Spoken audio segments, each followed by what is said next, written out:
Hello বন্ধুরা, কেমন আছো সবাই? আশা করি সবাই খুব ভালো আছো। আমার নতুন আরেকটি ব্লগে তোমাদের অনেক স্বাগত জানাই। আজ রবিবার, সকালবেলায় সব কিছু ক্লিন করে তারপর এসেছি ব্রেকফাস্ট বানাতে। প্রথমে ডিমের অমলেটটা বানিয়ে নেব। আগে যেদিন রিলায়েন্সে গিয়েছিলাম এই পিঙ্ক সল্টটা নিয়ে এসেছিলাম, না হলে আমি মূলত টাটার ওই নর্মাল সল্টটাই ব্যবহার করি। অমলেট বানানোর জন্য লঙ্কা আর পেঁয়াজ কেটে নিয়েছি। এবার ডিম দেওয়ার আগে নুনটা মাখিয়ে নেব। আমার এক বান্ধবী অনেক বছর আগে বলেছিল, পেঁয়াজের নুন হলুদ আগে মাখিয়ে নিলে তাহলে অমলেটটায় পুরো নুনটা সমানভাবে স্প্রেড হয়ে যায়। সত্যিই তাই, ট্রিক্সটা দারুণ কাজে লেগেছে। না হলে যখনই ডিম দেওয়ার পরে নুনটা দিই বা নুন হলুদ যাই দিই না কেন, যতই ভালো মিক্স করি না কেন সেই একটা জায়গাতেই বেশি নোনতা স্বাদ হয়ে যায়। অমলেট বানানো হয়ে গিয়েছে, স্যালাডও কেটে নিয়েছি। এবার ব্রেকফাস্ট করে নেব। চলো একবার তার আগে আজকে বাইরের ওয়েদারটা দেখো। অনেক দিন পর বৃষ্টি হচ্ছে আজকে, যদিও বা আজ মাছ বা সবজি কিছুই কেনার নেই। তবে বিকেলে যদি একটু ওয়েদার ভালো থাকে তাহলে বেরোবো।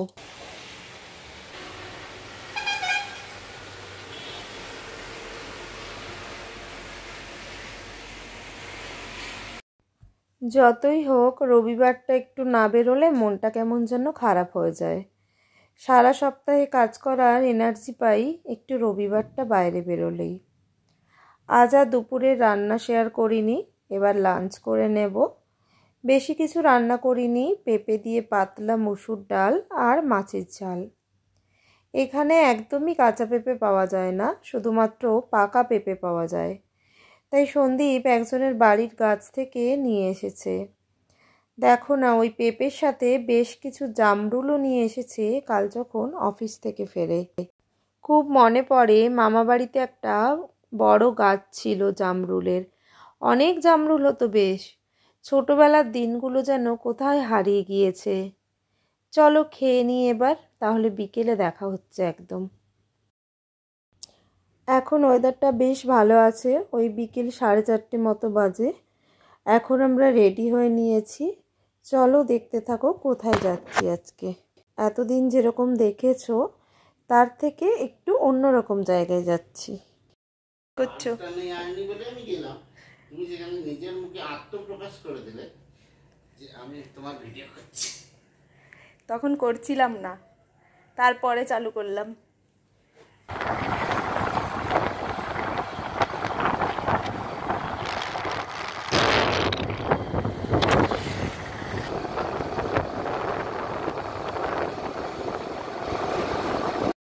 নিশ্চয়ই তোমরা এই জায়গাটা চিনতে পারছো। ওই জগন্নাথ মন্দির যখন যাই বা এই রাস্তাটা দিয়ে আমরা নাগেরকোয়েল যাই, এটা সেই জগন্নাথ মন্দিরের কাছে ব্রিজটা। এই ব্রিজটার কাজ চলছে বলে আমাদেরকে একটা অন্য রাস্তা দিয়ে, ভেতরের রাস্তা দিয়ে ঘুরে যেতে হচ্ছে একটুখানি।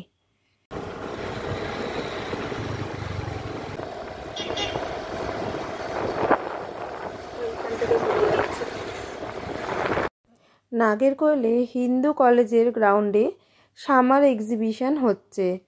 আজ আমরা সেখানেই চলে এসেছি। এখানে পার্কিং চার্জ দেওয়ার পর টিকিট কেটে নিলাম। যদিও বা টিকিটে 90 টাকা লেখা আছে, বাট এন্ট্রি ফি 70 টাকা।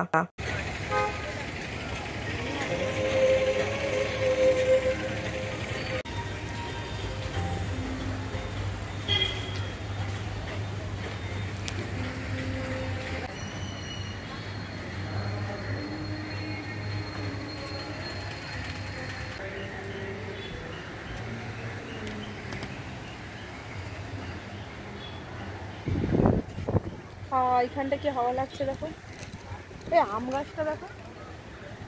প্রথমেই গেটটা করেছে লন্ডন ব্রিজের আদলে। ভেতরে বুর্জ খলিফা, আইফেল টাওয়ার আর টুইন টাওয়ারের রেপ্লিকা। আর সাইডের পুরো ওয়ালগুলো জুড়েই 3D পিকচারের থিম রেখেছে। স্পেসটা বেশ অনেকটাই ভেতরের।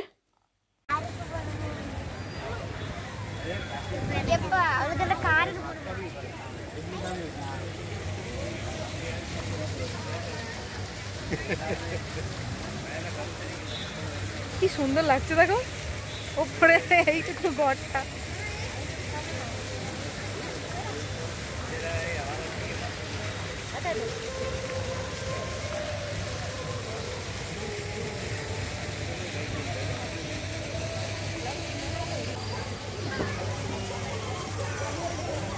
এবার ভেতরের দিকটায় যাই, চলো কি কি আছে। দাঁড়াও, এখানে একটা স্টেশনারি দোকান বসেছে, চলো একবার দেখে আসি কি কি আছে।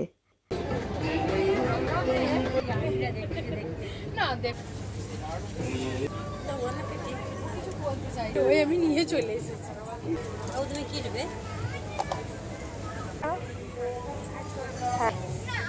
এবার এই দোকানটা থেকে বেরিয়ে দেখতে পাচ্ছি বেডশিট দোকান, ফার্নিচার বা ছোট বড় মিলিয়ে দোকান বসেছে। বাট একটাই কথা বলবো, গতবারেও এখানে এসেছিলাম, ওই আন্ডার ওয়াটার অ্যাকোরিয়াম এক্সিবিশন হয়েছিল, প্লাস এই মেলাটাও বসেছিল।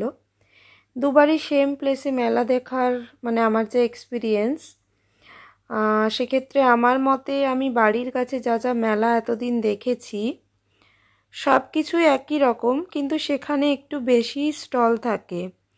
যদিও বা এই একটা মেলার এক্সপিরিয়েন্সে বলছি, ফিউচারে কোনো দিন আরও কোনো খোঁজ পেলে তখন আমিও দেখব, তোমাদের সাথেও শেয়ার করব। এইটা আমি অনলাইনে এগুলো আইসক্রিমের স্টল না, এইটা আচ্ছা ও ওটা নিচে সোপটা দিয়ে কতটুকু দেখেছো? আমাদের ওর থেকে বড় পাশ, সেটাই বলছি, ছোট তো ধূপ কাটি দেওয়া হয়। এইটা নিলে হতো, চাকু ধার করাচ্ছে সাউথ।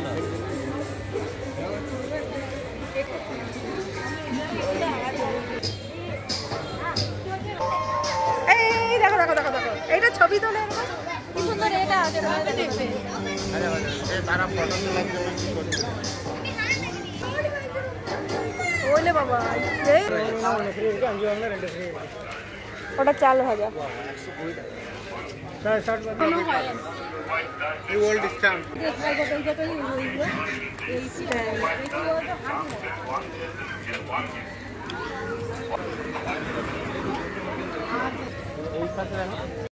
এরপর এদিকে আসার পর সবাই ডিসাইড করছিলাম যে কে কোনটায় রাইড করবে, আর আমি আজ পর্যন্ত কোনোটাতেই রাইড করিনি। তারপর আমরা মেয়েরা মিলে ড্রাগন ট্রেনটায় চড়লাম।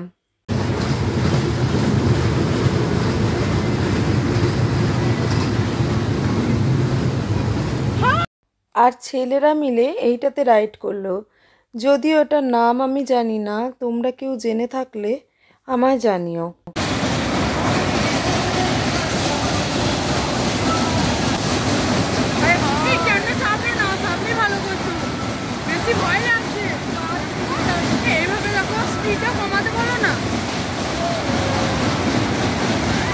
তবে জীবনে প্রথমবার নতুন অভিজ্ঞতা হলো। আমি আর সন্দীপ প্রথমবার দুজন দুজনকে রাইডে চড়তে দেখাটা এনজয় করলাম বেশ। যদিও বা ওর বেশ কিছু অভিজ্ঞতা আগে আছে, বাট আমার একদমই নেই। রাইড শেষ করার পর আবার এই দিকটায় এলাম। এই ভিউটা বিকেলে তোমাদের দেখিয়েছিলাম, তখন লাইটগুলো অফ ছিল, আবার তাই একবার এদিকে দেখতে এলাম। এখন প্রায় ওই 7:30টার মতো বেজে গিয়েছে। চলো তাহলে এবার বাড়ি ফেরা যাক।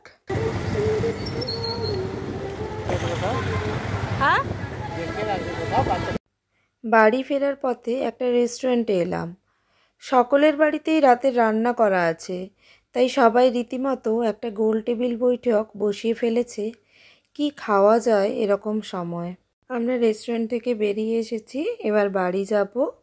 এভাবেই কাটলো আজকের দিনটা।